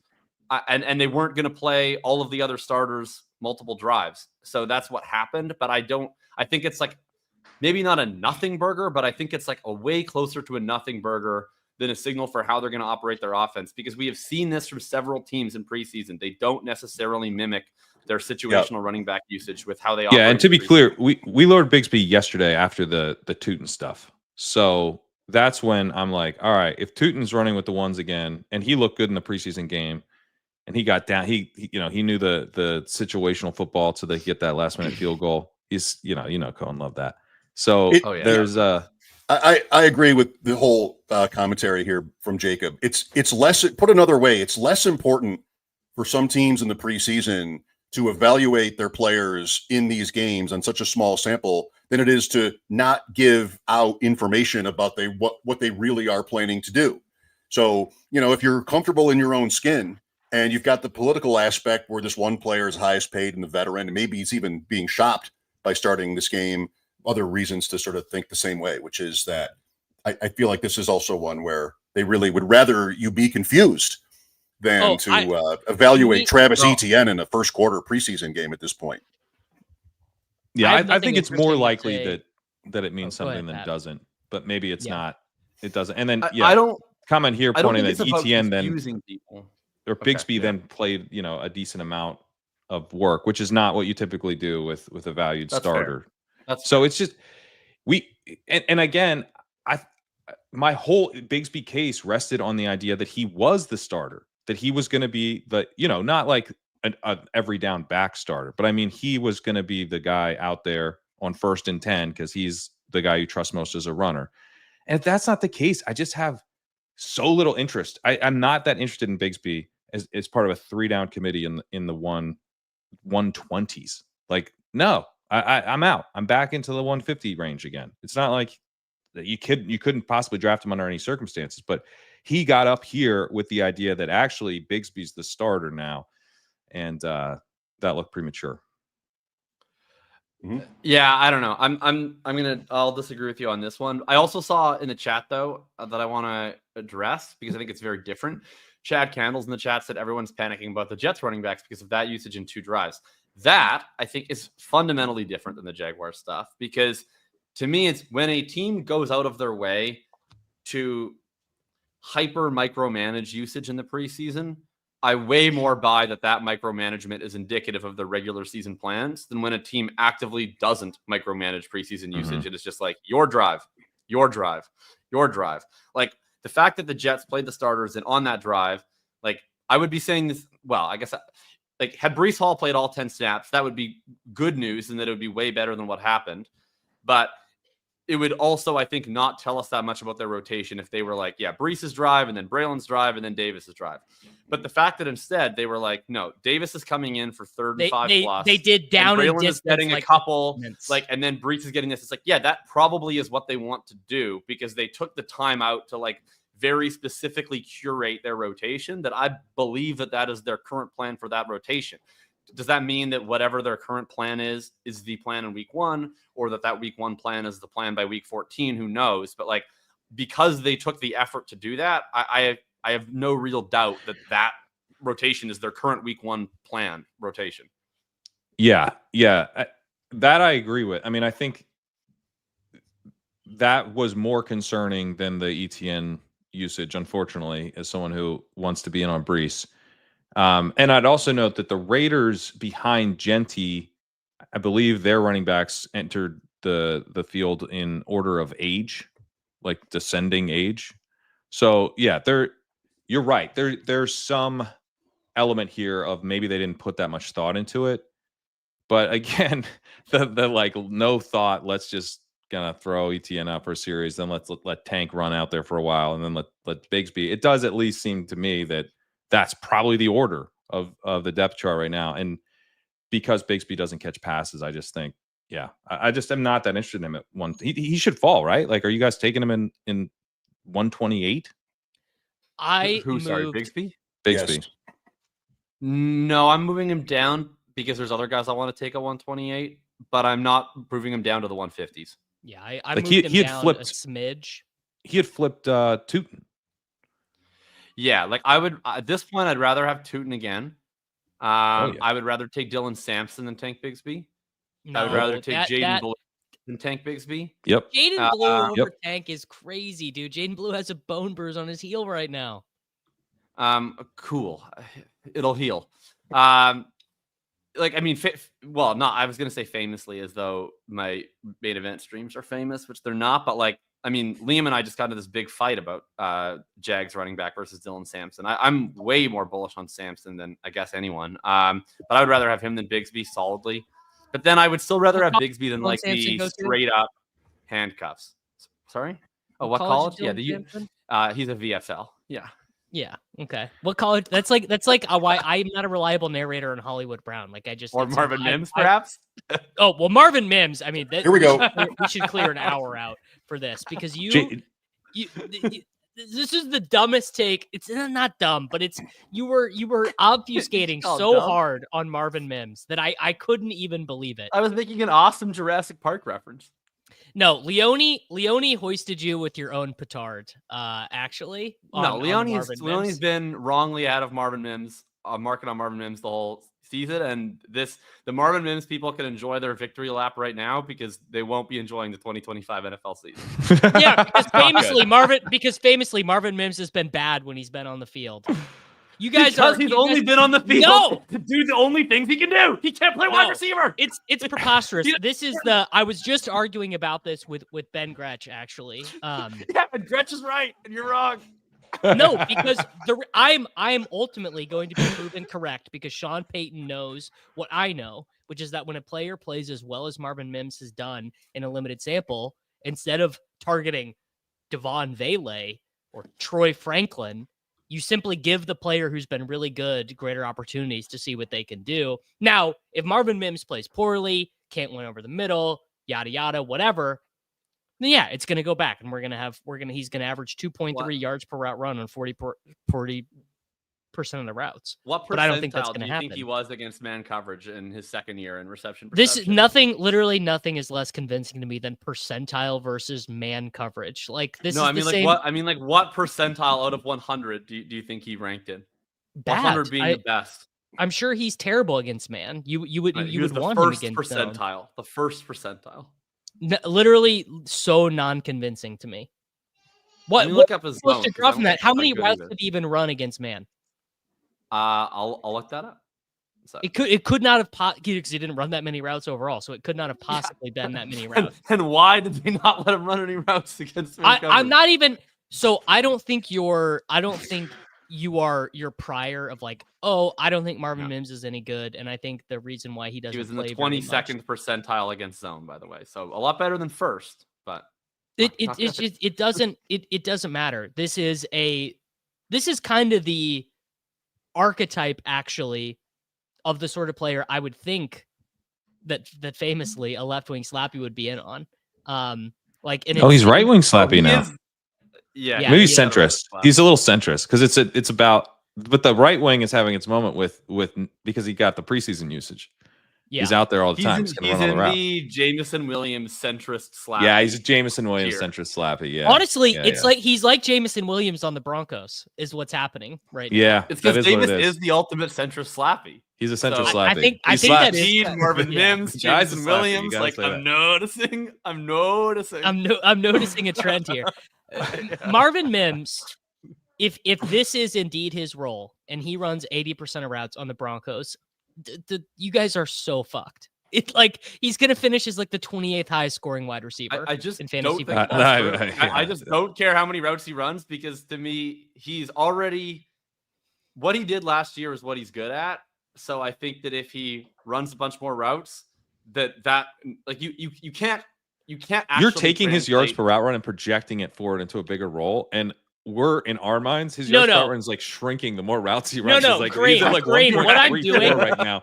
let me tell you what my mental model is on Mims. What I'm doing is I'm scaling down the yards per route run as you gotta make that rate go. Right, but David, you're scaling down. But I'm extrapolating it. I'm extrapolating it to be a full-time player. So I'm giving him like 2.07 yards per route run on 487 routes where he Wait, you're giving him 2.07 yards per route run on 480 routes? No. Yeah. Davis, I would like to bet you $1,000 that Marvin Mims runs 300 routes that he has it under 2 yards per route run. Ooh. Let me think about that. Let me think about the right way to frame what it. currency. Jacob, you should have a minimum routes that's high because the way you lose this bet is that. Oh, you did. Sorry, I did. I said 300. 300. Sorry, my bad. All right. We will. Conditional on if he runs under 300, the bet voids. But conditional on 300 routes, I will bet anything you like that he. I need to do some Sean Payton research, but I'm not saying no. According to Pro Football Focus, not to all of the cool sites that eliminate routes where other people are doing stuff and boost your yards per route run higher. Yeah. You need to do it at PFF yards per route run like a man. Okay.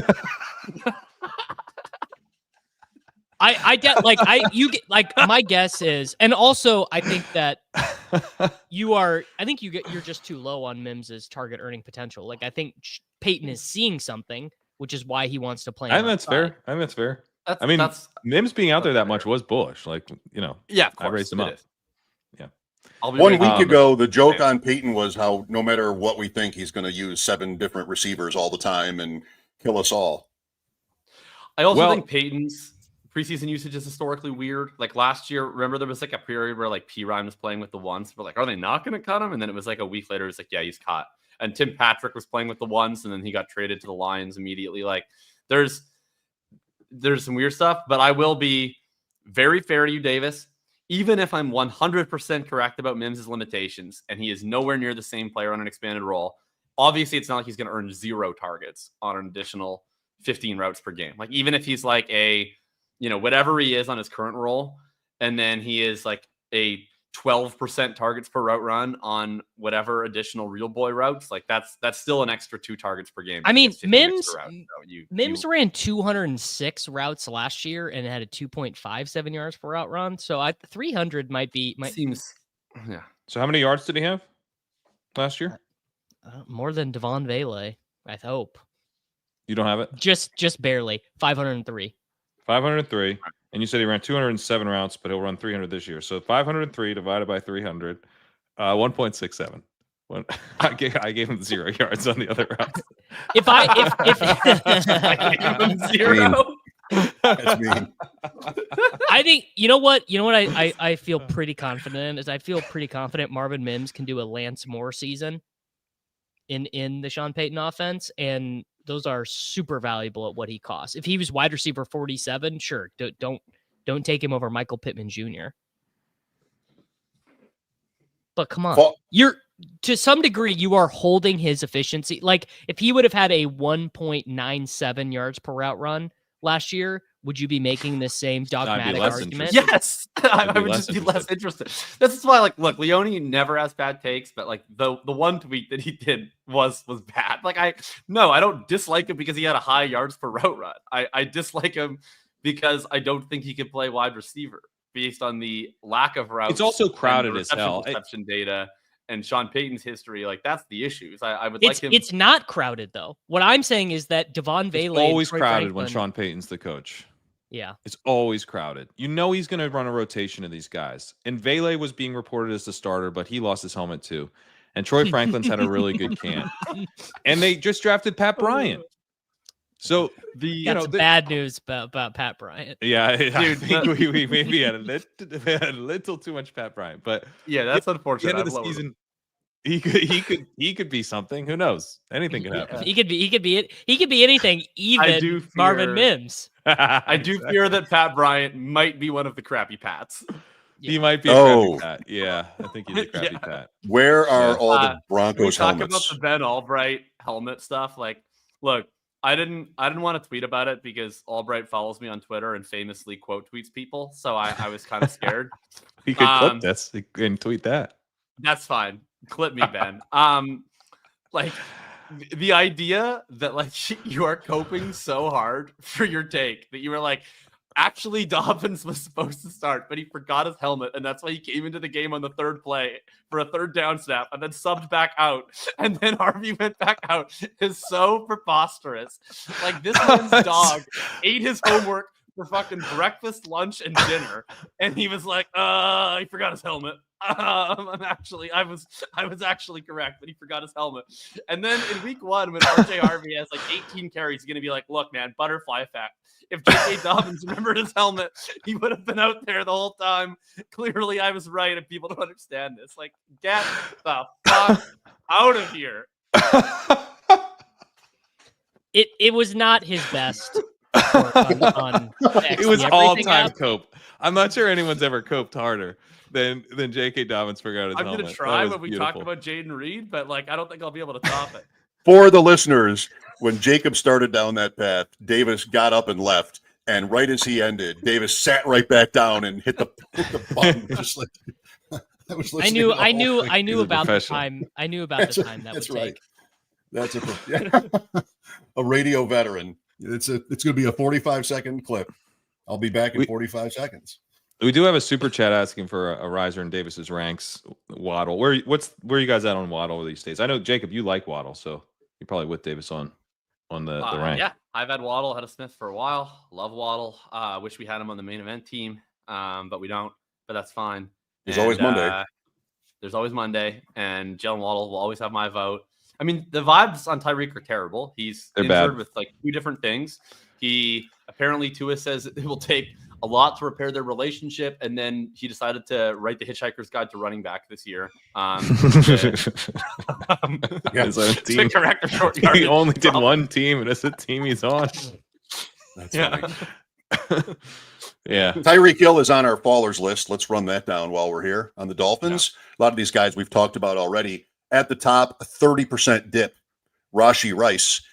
Judkins, the Chargers receiver duo, Harris and Johnston, Tyreek Hill, Joe Mixon, Jack Besh, Najee Harris, Chris Godwin. Happy to keep going on Miami, but I would like from Davis, what are we waiting for on the Rice suspension? I have no idea what we're waiting on. We're waiting on Pete's right tackle, right? Are we? Well, Roger Goodell. Yeah, yeah. No, Pete's right tackle. I knew it meant one of the coaches. Mine. I think I drafted Goodell. I made Goodell play guard, I believe. Oh, because Pete had Pete Carroll. Yeah, he had Pete Carroll. Which I mean, that is going to be a disaster. Pete Carroll's undersized and he's like 73, dude. Yeah. No, I put Roger Goodell in the trenches to punish him. I mean, it's gonna be. Let him play wide receiver if he gives Rice only 4 games. It's gonna be 4 games, right? Isn't it just gonna be 4 games? I liked your theory when the legal development occurred about how like you thought maybe this is the Chiefs in the NFL and everybody sort of coming together. Like we're gonna get out of this now, set it up. Here comes the suspension, and we'll move on from there. Just that the suspension hasn't been announced. Addison happened, more than a week ago. Not that they're the same situation exactly, but Why hasn't it been announced? I thought we'd know by now. It's so frustrating. Like, just announce the suspension. Yeah. It's going to happen. What more is there to find out? There's nothing more. Are they just now, like, does the NFL, I know they say they wait for, the legal system to play out, but like, do they like fully wait? Do they like not even bother to look into the details of this until the, decision was announced or the plea was announced or whatever? Like, you could have done a little bit of advance work on this, gotten the gist. It's been a year and a half. Crazy. It should take a day. The day after it was announced, they could have dug in. They schedule Rice to come interview or whatever, and then a week from when his plea agreement was announced, we could have had a suspension. That would have been acceptable. This is stupid.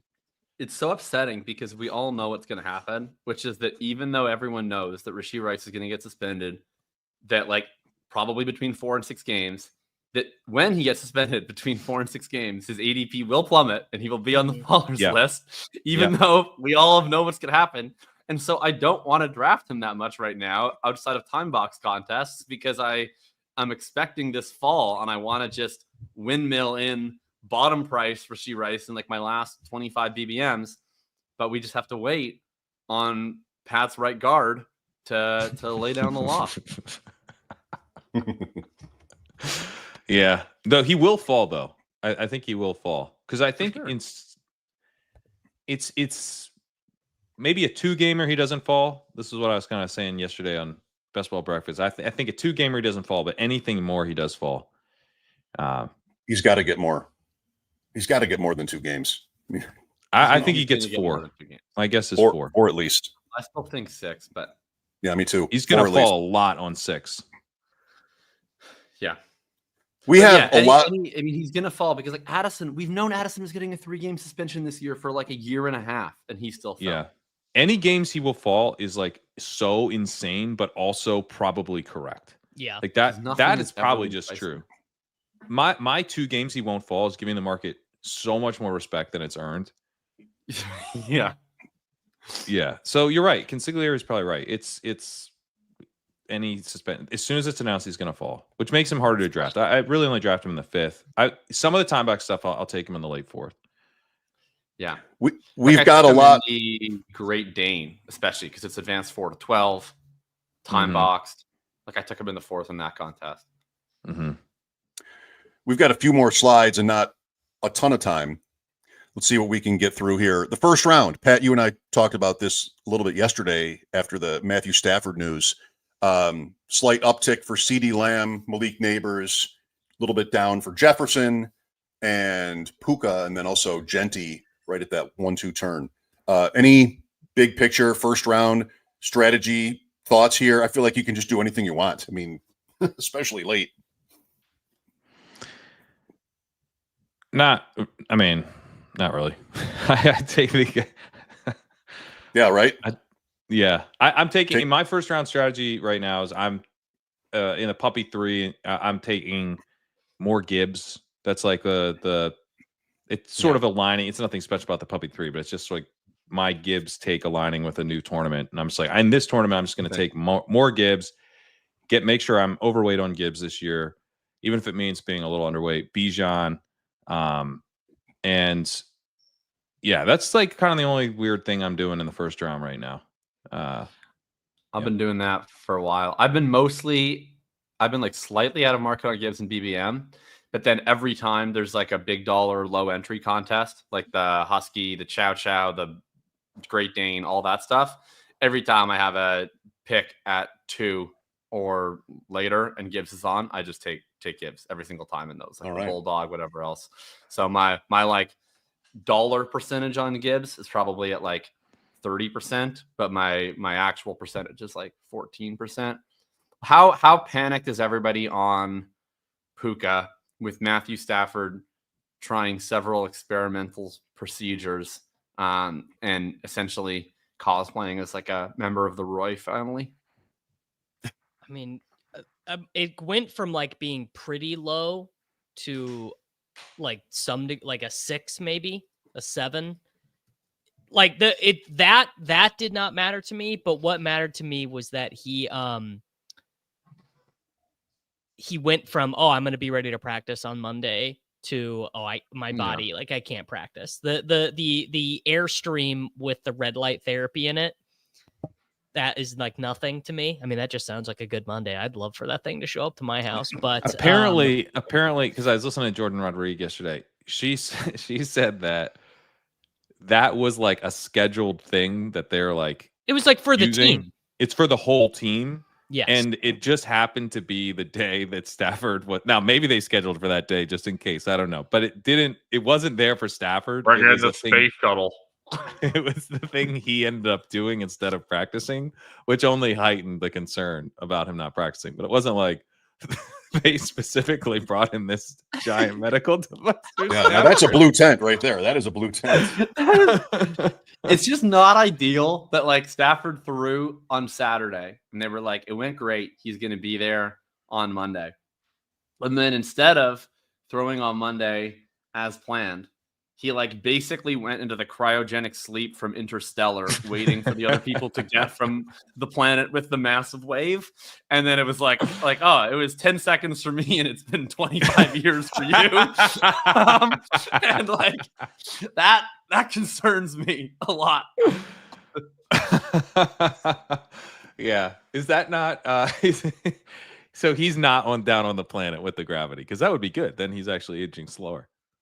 I think it's the opposite. Actually, he was the guy that was like for the first couple when they come back from Wave. When they come back, he stayed up all night. Yeah, for the first couple of years, I was researching some things, and then I just like hooked myself into the sleep device, and then you woke me up, and yeah, it's been 25 years, and your daughter has a video that's been prepared for you, and she thinks you're dead. See, I compared it to Austin Powers that they were cryo freezing him for 30 years, but I like your analogy better. I don't know with Puka. So I'm starting to get pretty nervous about Stafford. Puka's so good. It's like hard for me to get, he's healthy, and Jimmy G is kind of a disaster in a lot of ways, but I do trust him to get the ball on like to Puka on the more short intermediate stuff. Sure. He can feed Puka, I think. And then the question with Stafford is, are we talking about a guy who's going to be out for the year, or are we talking about a guy who might miss, 4 or 5 games as he finally fixed this herniated disc? I think that this back thing, I think it's like an Adam Dunn of injuries. Like to me, that's like it doesn't seem like an injury where the solution is he misses a couple of weeks and then he's fine. It seems like either it's going to clear up. That's not how backs work in general. That's what I'm saying. Like, I feel like either it's going to clear up soon, or we're scheduling you for surgery. It's a grand slam or a retirement. So, like, I don't see like a real middle outcome to the Stafford thing. I guess the middle outcome would be he gets better, he plays most of the year, he re-aggravates it. Well, that's the middle outcome. Yeah. I feel like the middle outcome is he just is in like horrendous pain all year. He just is like, please, like he's doing the Brett Favre, taking crazy amounts of pain pills and like not able to function without them. Back pain's nerve pain though, man. Like that's not, you don't really like play through that. You can get injected. No, like I can say like, I to put myself in Matthew Stafford's shoes here. Earlier this summer, I was playing beach volleyball and I like kind of land weird and my back just like starts hurting. I'm like, this isn't great. And then I get home, I like lie down. And when I get up, like it was still hurting. I didn't realize how much it progressed. I couldn't stand. Like I was like Hunchback of Notre Dame. And I was like, that's fine. I'm going to take some like extra strength to leave. And I'm going to go to my friend's birthday party.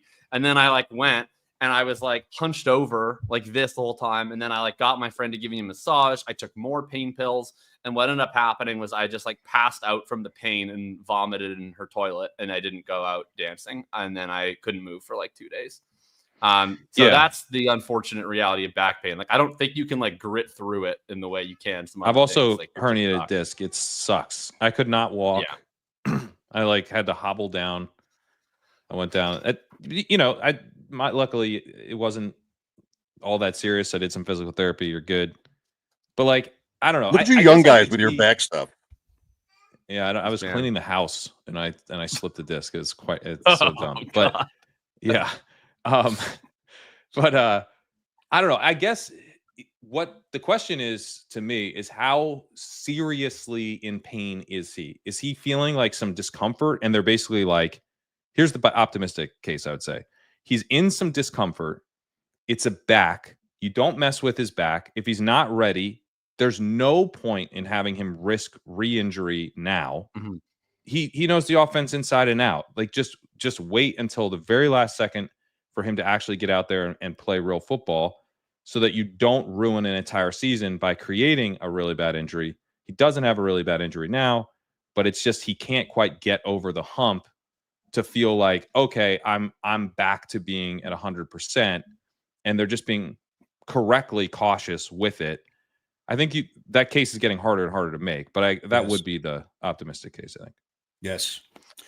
There's an incredible comment, by the way, that I want you to pull up, which was, "This is how Luigi Mangione started too." It is. Speaking of left wing slappies, I don't know. Is there a Brashard? Is there a Brashard Smith? Something you can work with on that. Like that for you. Is there a Brashard Smith slide? I don't know. I didn't see. We have all the slides. Let's see on we have risers. we have three more going forward. Our followers. Okay. Yeah. Zach did a lot for us here today, and we should rip through these. But Okay, starting with Kansas running City, back season notes. Yes. So Kansas City is on here. I wanna do this. This is an example of drafting like water. Brashard Smith is not going to be active for the Chiefs at the beginning of the season. Point blank. It's not happening. Now, does that mean he's a returner? I thought he was a kick returner. Nico Remigio is going to do it? But won't they have two They're guys used back? to now. Mate, I don't know. Do you make Carson Steele your fullback inactive for your second kick returner? You make him maybe not even on the roster would be my suggestion.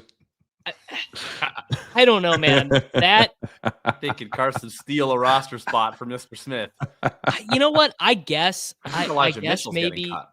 Elijah Mitchell's getting cut, bro. So that's what I wanted to talk about was the Mitchell coming in the game with not even Minshew with I actually don't even know who the Chiefs' third string quarterback is. Shane Buechele still, or is that no? He's got it's Bailey Zappi. It's Bailey Zappi. Oh, okay. So he came in with Zappi after Minshew was done, after Carson Steele, which is like, oh, they did it in order of seniority on the team. I don't know, man. Coming in the game for the Chiefs, who notoriously hate, they're almost kind of Rams-esque about the preseason and how they use it, that it's actually pretty easy to interpret. I thought, by the way, Jason Brownlee. Right. It's what I'll say is it's over for Sky Moore. Sky Moore's getting cut. Right. Which is good for Smith because Sky Moore is also one of the potential second kick returners. Yeah. I mean, it's actually, you know who it's not great for? It's not great for Jalen Royals. Not that Royals is dead, but the idea that the Jalen Royals drumbeat was so insane that he was going to start while Rashee Rice is suspended. I'm a little bit more bearish on that. What I'm worried about with Brashard Smith is that this idea that we have concocted that he is the passing down back to start the year, we're all trying to find the guy who did this. To start the year would be the part I push back on. It's that he can earn the passing down role over the year. Of course. They don't have a passing down back on this roster otherwise. Unless they sign someone. Buddy. They probably will. They always do. I think the unfortunate truth is that I think, this is my guess right now, I think Kareem Hunt is going to be the Samaj Pirine. I think they're just going to put his big fat body out there and just say, if you let Pat get hit, we are so tilted at you. But I mean, what is the other interpretation of this? Or it's Carson Steele. I'm doing the John Berthal. No. It's Hunt or it's Steele or Pacheco is being underdrafted by 30 picks or whatever. It's it could be someone who's on another roster. It could be Antonio Gibson. It could be Antonio Gibson. Jaleel McLaughlin. It could be. There's a lot of too small. They don't do that. Yeah, that's true. That's true. Yeah. Who's another fat piece of crap running back that's going to get cut from somewhere? I think it's probably Hunt, man. I do. That's so gross. What's the difference between Samaj Eckler. Pirine and Kareem Hunt? What about Eckler? Samaj Pirine's more left wing. Eckler don't get cut. I don't Eckler think. played Yeah, like half the snaps. No, for them Eckler's last year. not getting cut. Eckler's not Yeah. getting cut. McWeapon might get cut. McWeapon might you know get what? cut. Third down back. dude, McWeapon is the Chiefs could be Jacory. He could be. What about Jacory. Javonte Williams? He could have that role. Well, Miles Sanders. No, he. It could be. It could really be. It really could be. Miles Sanders gets cut because Phil Maffa makes the roster.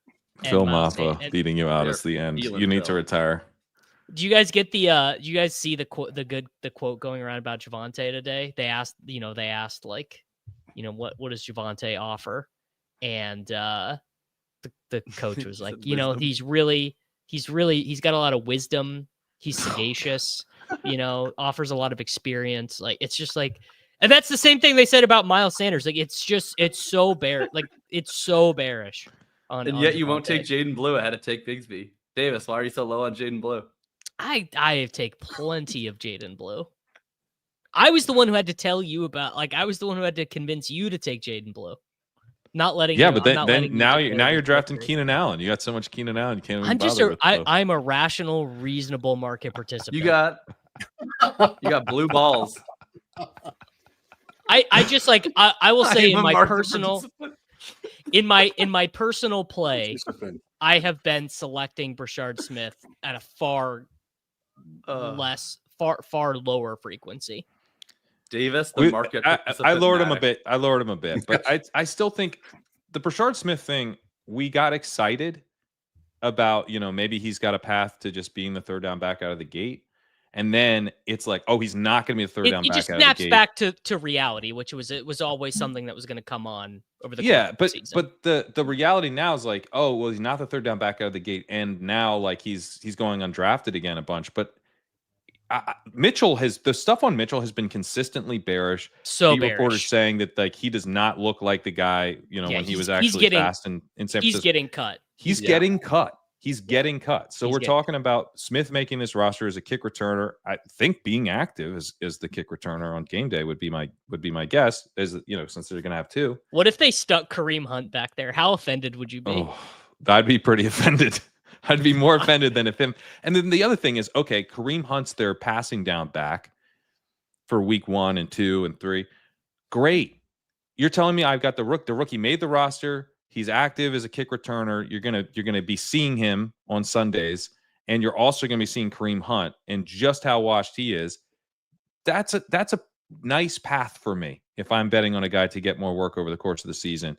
Pacheco's looked better than I was kind of hoping he would as a Smith drafter. So I think that's that hurts Smith too. But I don't know. I guess the panic on Smith or like he's now falling completely out of drafts. Like if I don't take him in the 18th, no one will. Yeah. Well, And that's where I'm like, I don't know. It's the Chiefs passing down back. That has a lot of upside on its own. I don't necessarily need it him used to be more than that, but it used to until they started playing a bunch of dust balls there. But Smith has got a lot of juice. I didn't know. Kareem Hunt as the passing down back is the type of thing that will make me not want to write the Hitchhiker's Guide to Running Back. Like I don't want to go to my laptop on a Monday morning and be like, Kareem Hunt ran 38% of the routes this week. Like that is not caught be 2 fun. passes for 0 yards. Yeah.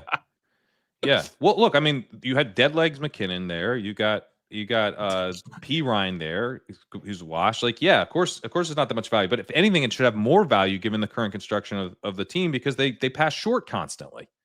The kickoff thing should matter more than it's mattered in a long time. I mean, everything is important to NFL teams, and who was back there last year for the last decade would have been to them important. But what I saw in week 1 was teams do not want the touchback when they're kicking off. They don't want you to start at the 35. I think the tipping point has been realized. I feel like there should be, if kickers can actually do it, I'll keep it short, is line drives that land, on the green, so to speak. And they can get what they want that way, but probably easier said than done. The Panthers had some strategy where I didn't actually see this, but I think Ollie Connolly was talking about how they were like able to knuckleball bounce it at the 8 and then it stays in. That could be cool. That's the play. And then you get a lot of returns that way. By the way, Houston Houston went for one in Minnesota and went out of bounds, and that's only the 40. I mean, it's not so bad a gamble if you can, land it in the corner. That's a good point. Real quick, we have Leg Up Rankings crew has surfaced the Mike Hall game log from last year. He played in week 6, Jacob. What say you? There's only 5 games. Yeah. 1 sec. Victory for the Judkins argument. Let's jump to all I get is Dexter when I type in Michael Hall. Let's jump to wide receivers. We've got that 2 just developments from the weekend. Travis Hunter, Marvin Mims, we did that. Puka, Coleman. Buffalo, no Curtis Samuel, hurt again. Cook didn't play. Interesting, the coach asked him to play McDermott, and he declined, but he is practicing today. So his hold-in experience continues to go back and forth. Yeah. I thought a couple interesting notes here. First being the end of the Spider-Man meme pointing stuff for the Colts. It is just going to be all Tyler Warren. We're not going to have to care about any of these other jabronis. I've been saying that since the draft. That has been very obvious. Well, Jacob, you're an unreliable narrator. The same way no one should listen to me about the Chiefs running back 3. I'm just going to consider you an unreliable narrator here. You're too close to the situation. Did more than just a very participate. reliable narrator on the Colts. You're actually pretty reliable on the Colts. You are. Yeah. Warren did more than just I'm not participate. as reliable with Colts quarterback because I'm like emotionally scarred, but I feel like the Tyler Warren thing could not have been more obvious. Like the whole team was like, look, we've been doing this bad thing and we're going to stop. Another thing that I predict is a potential extinction event for left wing slappies. You guys got to get woke to Calvin Ridley, man. Calvin Ridley is going to put up kind of an all-time, obviously he's not this good, but an Andre Johnson season, just the worst, foulest stench on offense. But every time you look up, he has 8 for 80 and a 62% chance of a touchdown in a given game. Because what I would suggest to left wing slappies is like me. It's kind of the launch of a new right wing cryptocurrency. You get in on the ground floor and draft the big board Calvin Ridley shares when he was going in the 6th and 7th round, and now we'll sell them to the slappies as they come running through the doors now. That's where my Calvin Ridley. I have a bag from the big board, not so much now. He's still a really good pick now. Calvin Ridley or Terry McLaurin? Terry McLaurin. Ridley. Calvin Ridley or Jameson Williams? Jameson Williams. It is Jameson Williams, but I think the rational answer is Calvin Ridley. How about this? You want to get woke? Calvin Ridley or Marvin Harrison Jr.?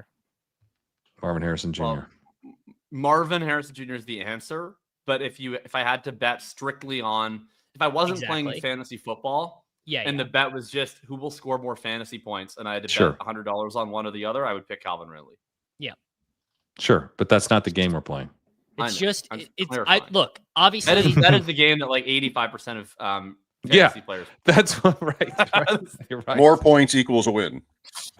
Calvin Ridley is a worse pick than right wing slappies want him to be, and a better pick than left wing slappies want him to be. So therefore, he's a perfect player for me, the centrist slappy. Yes. Yeah, but it's he doesn't go that much past Cortland Sutton.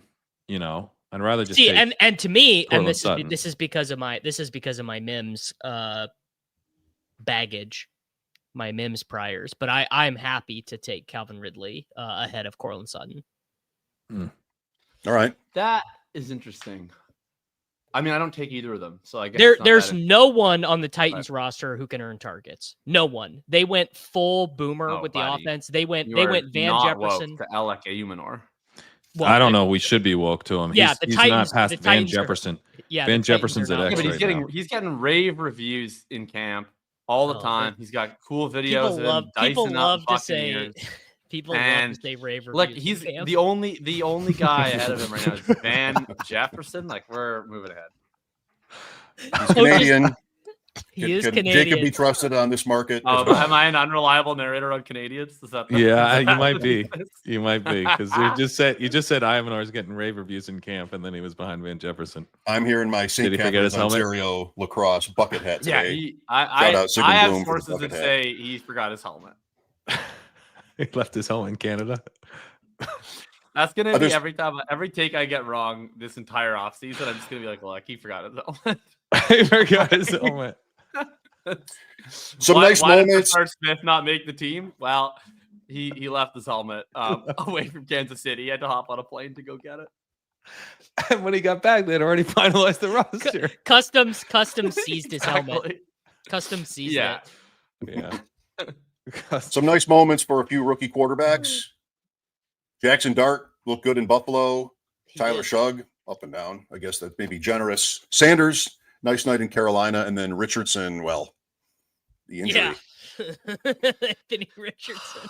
The- Day Next- one next install, slide. they were saying. Next, Day one install, they were saying, Jacob. it's like high school shit, man. Like, and I can tell that I'm not an unreliable narrator because my first reaction, which I didn't delete because I'm a man of honor, was DJ Giddens blew the chip block, and then I watched it again, and I was like, no, that's not true. Richardson just didn't read the hot.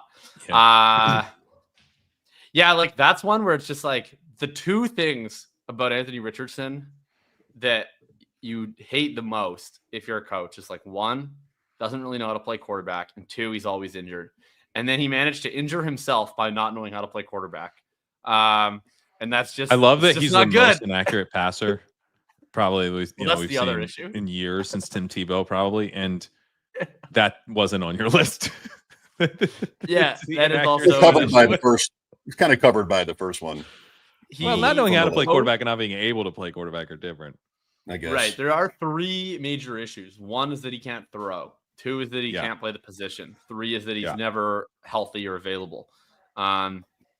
So it's not what I'd call good. And I think especially bearish is the initial plan was Richardson was going to start the first preseason game and Jones was going to come in second. And they broadcast that ahead of time that then Jones would start the second and Richardson would come in second. Basically saying like, this is not going to be determined by performance in week one. This is the plan for week 1 and 2. Don't read into it. And then Richardson gets hurt on like snap 3 of the first preseason game. And so I thought they might say, well, look, Jones just got a full half. We'll start Richardson again in week 2 because, you know, he got injured. And they were like, nope, you missed your shot, you dingbat. Like, don't get yourself hurt next time. It's Jones anyway. So it's just not ideal. If you're Anthony Richardson, the 1 week of me being positive on Anthony Richardson has ended. I'm back on the Daniel Jones train. Jones has apparently not looked good though at all. So Well, no, he's Daniel Jones. yeah, I still think Richardson Who could have probably predicted? wins this job. Really? I Yeah, know. I mean, I think he I do. wins. Has it ever been more certain that both quarterbacks play this season? It's never been more certain. The Saints. Nothing maybe. has ever been. Maybe the Saints. Although Yeah. I'm not 100% sure Shough plays. So No, crazy response to the way that Rattler and Shough played in that game, Crane. I know. How did Jake Hayner look? I was tuned out by then. I got to be honest. Chris I get Collinsworth has nothing on Davis's slide back into the frame again. By the way, brilliant stuff. Here's a thought I had. Why is Trey Lance not a Saint? Of all the teams that should have moved for Trey Lance, right now, if I was the Saints, straight up, I'd trade a 3rd round pick for Trey Lance right now. I would trade Anthony Richardson in a 5th for Trey Lance if I was Chris Ballard. Yeah. Yeah. You're I mean, writing just your own go get Kenny dismissal. Pickett or something. And Why you did guys we know not just much draft about Kenny Shedeur Pickett. Sanders in like the 4th round? Like what were we doing? Why That's did we just do also that? embarrassing. Yeah, I know it's Like, crazy. what the Yeah. fuck? Because like Shedur's not that good, but he's like probably better than Daniel Jones or similar. My therapy bill would be so much lower if we had Shedeur Sanders on this team. Like I would have like some hope in my life. Something. With that, let's move to last call. Give Jacob something Let's get some hope in new Jacob's life. to live for. Only a couple of weeks left here, boys. Picks that have ADPs of 200 or later. If you guys are ready, great. I am. If you want me to go, Go Please for it, Go Mike. for it. I'll take Rattler. Wow. Do I not have Rattler? Bad move by me. I mean, odds he starts week 1, 50% or higher. Yeah. Yeah. I guess, yeah. Week 1 does not count in this game. No, that's right. I will select probably frankly Keenan? a layup. No, I'll select Jalen Naylor, the clear wide receiver 3 for the Minnesota Vikings. I have to handcuff Ty Felton, who I mistakenly thought would potentially win that job. I don't see him on the screen. I'm pretty sure he's not been selected. Oh, right. I've never been more excited to make a pick in my entire life, actually. I need to stabilize my wide receiver position desperately, and this man is now at 200.7. I will take Darius Slayton. Yep. Come on. That was my You've done this to me 2 weeks in a row. I literally was like the only player I could possibly want to take right now is Darius Slayton. I just crossed the 200 line, the Mendoza. Yeah. As someone who does not prep for this at all, I now don't know it's what hurting. to do. It's starting to become a problem. Crane, there is a very Darius Slayton-esque pick. Do you want me to just give it to you? Wait, no, there's someone I think that might not have been taken. Oh, there is a really Darius Slayton-esque pick. Yeah, tell me who the Darius Slayton pick is. Yoshi Boss. Oh, mine was Noah Brown, but same thing. Oh, yeah. God, that's so much less inspiring, both of those, than Darius Slayton. Have we taken? I was going to suggest Josh Reynolds, but he's already been taken. Yeah. Have we taken Calvin Austin? I'll do Calvin Austin. He's available. Would Pete, and I ask this with the utmost respect, would he read all these names out? Like, would he read out loud for the listeners? Would he? The final week. We read them all. Final week, he would read them. Yes. He's fast. I mean, he could probably do it all in 1 minute, but wonder if he would go that far. These are like the saddest names in fantasy football too. There's like I might not have one active running back. Ty Johnson might be my week 17 running back. Let's hope Jackson Dart plays. I'm so upset still that Pat swiped me on Jalen Coker. I can't believe we haven't done 20 minutes on Jalen Coker this episode, but like I think the Panthers have finally gotten woke to the coke heads. I mean, big beat writer talking about how he was potentially going to get cut. Every single one of them should be fired. I'm calling for the heads of every single Carolina Panthers beat writer. That was ridiculous. And then finally, we have after they asked Canales about Coker after the preseason game in which Xavier Legette got ejected for getting into a fist fight instantly, and then Jalen Coker looked like an absolute baller. And then they asked him, they were like, "Will Coker have a chance of playing as a starting wide receiver?" And Canales was like, "I'm going to play the 3 guys who are most reliable, regardless of pedigree." So like, it's happening. We're moving forward. Like he's going to play the guys who are most reliable after Xavier Legette proved to be unreliable by getting himself ejected for fist fighting. So let's go. Coker over. Yeah, him coming in as the direct replacement for Legette was super bullish, and then he obviously played well. If he can go through Legette and they're open to Legette, as their first round pick last year, immediately getting benched in their second year. Like, I didn't think they were open to that. If they're open to that, that changes my opinion. I was nervous on Coker because I thought he was going to have to go through the slot. If he's got the potential to just be a starting outside wide receiver, that's pretty meaningfully different. And that's why I'm glad I have him on my last call team. And that's got to be Thielen over Renfro in that enough context. Renfro, dude. That is like a Pat Perrine fucking false flag operation. Renfro was having a good camp. He got See, that's how I can tell. That's how I can tell Jacob is a spreadsheet socialist, because anyone who watches ball and knows ball knows that Renfro is different. You'll have defensive backs who are like, God, I forget the name. Yeah, of there's the a guy podcast where they call out Hunter Renfro as like one of the. They were like, matchups. that dude's the 4th best route runner in the NFL. Yeah, that was like back in like 2013. Like the utility outfielder Hunter Renfro has been relevant more recently than the wide receiver Hunter Renfro. He won a national championship with Trevor Lawrence. He turns 30 in December. All right, let's settle. Oh my God, where's Gretsch? Can we get Gretsch on the horn here? I need some support. he's like a young Keenan Allen. 1,000 yards in 2021. Hunter Renfrow has a top 10 younger, PPR like last year. season. I mean, 3 years ago. 4 now.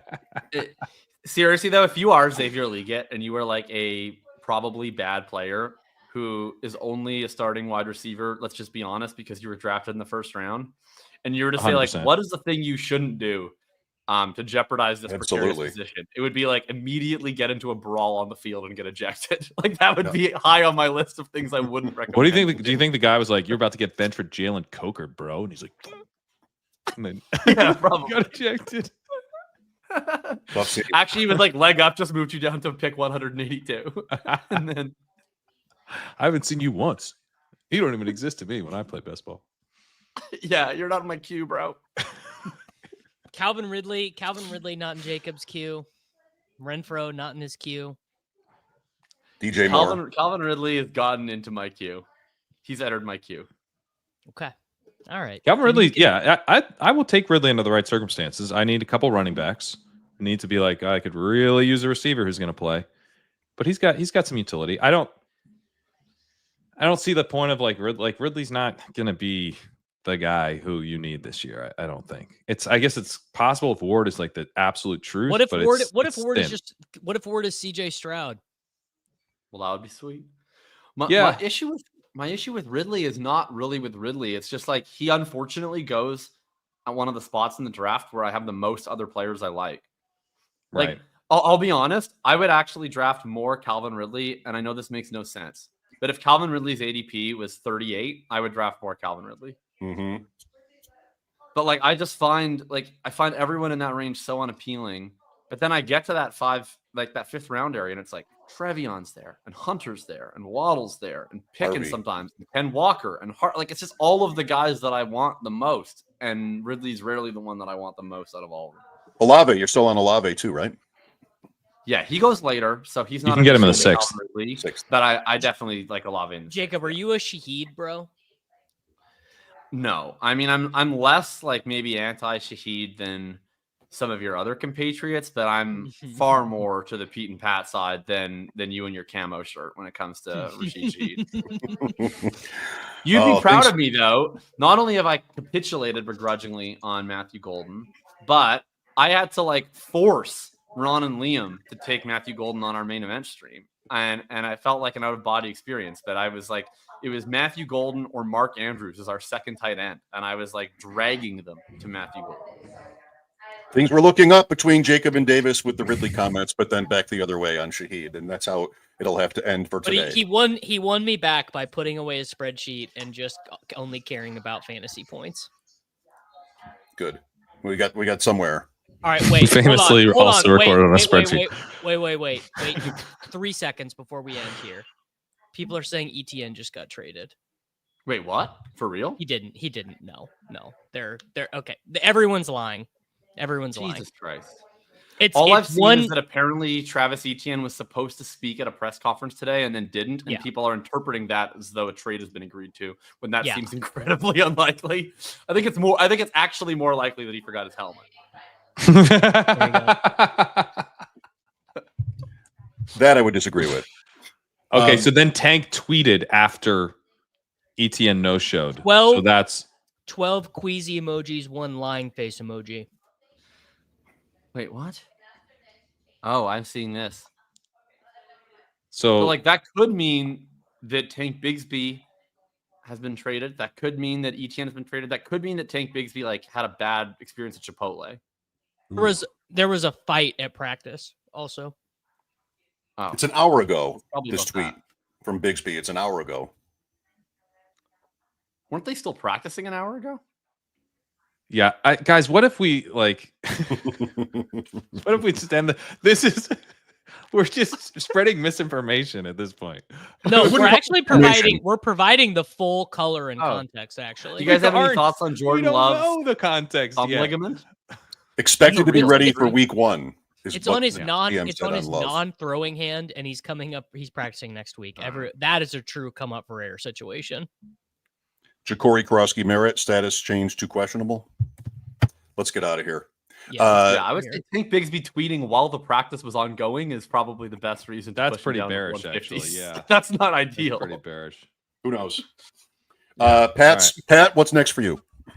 I wrote up George Pickens, and I'm gonna have that out today. I've also written up Chris Olave, written up Jerry Jeudy, and all the rest of the mid-round wide receivers I'm rolling out over on Legendary Upside is looking for the breakout from this year's mid-rounds. So check those out on Legendary Upside. Check out the Sidekick at legendaryupside.com/sidekick. Sidekick subs are eligible for a $20 DraftKings bonus ticket as well. If you're looking to get in that last volume, extremely helpful to have a Sidekick. Davis? Swolecast right after this. Literally, literally 2 minutes. So see you guys all there. Jacob? I got 2 articles up on Think About Thinking. One is fantasy analysis that's on the specifically Gibbs, Bijan, and Barkley, and who I think should be the RB1 this year. And then the other one is not fantasy analysis. It's a complete joke post about the political slapsis. I can tell you that the latter got substantially more engagement and views. Yeah, many such cases. Yes. We'll talk about that sometime. But I will have every other running back written up within the next 2 to 3 weeks, including, I would say, reasonably confident by the end of the night, the one on McCaffrey, Achane, and Genty will be up.